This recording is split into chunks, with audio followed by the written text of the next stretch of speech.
I didn't really intend for it to be a collaboration song.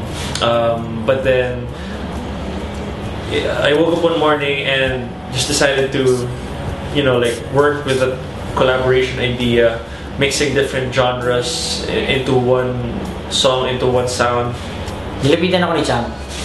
Tinanong niya ako kung game ako sa isang collab song with him and Sir Noel. Siyempre, hindi naman ako makakahindi dun sa ganung offer. And I said immediately yes, because I think it's, the spirit is helping one another.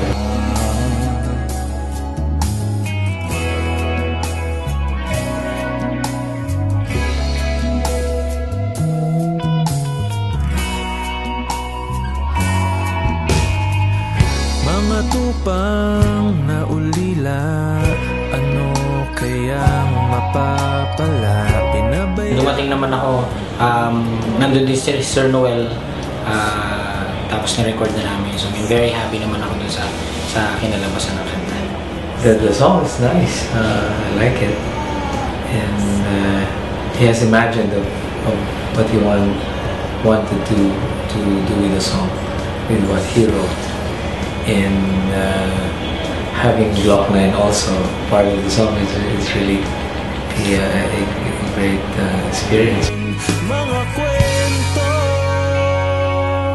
hindi ko na alam ang gagawin. Palakad-lakad, dumadaing. Kumakalamasig mura, teka muna, ako muna. Sige, hello katin. Yung content ng song is about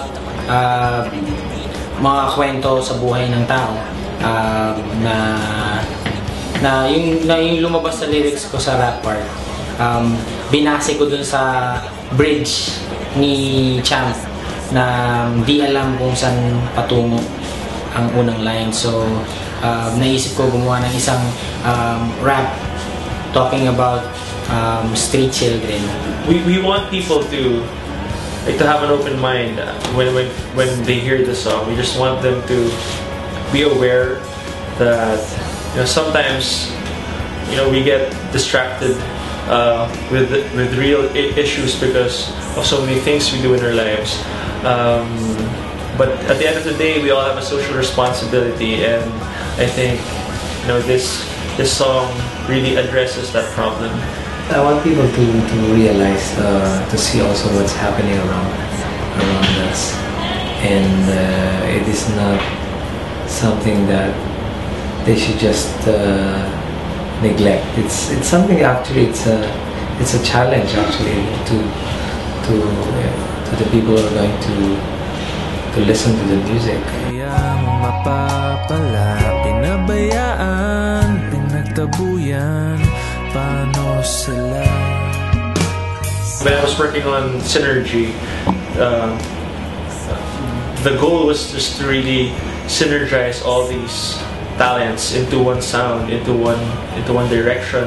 Pareho din naman ng mga songs na ginagawa ko, and then I'm sure yung mga ginagawa ni Sir Noel and ni Champ na masabi or maihatid namin yung kung ano talaga yung totoong nangyayari, and kung sa tingin namin may dapat mang pagbabago na or action na gawin. As songwriters and musicians, we really have a lot of stories to tell, to open up the eyes of the public. It was such a great experience because you learn from each other, you feed from each other, and I think as an artist, it's such a great experience, to have all these musicians come together, working together to make the best sound possible. For me, it's a wonderful experience singing this song with Champ.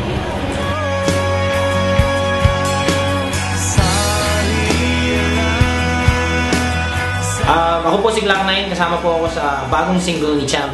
Kasama namin din dito sa song na to si Sir Noel Cabangon, and sana supportahan niyo ang kanyang bagong single, Sari-Saring Kwento. It's a different song, and it's a great video produced by great people. I hope you like it. I hope you vote and request for it. By requesting it on radio and your favorite music channel. Sari-saring mga kwento, ngayon sana'y pakinggan mo. Mga guhit ng tadhana, minsa'y masaya, minsa'y masama.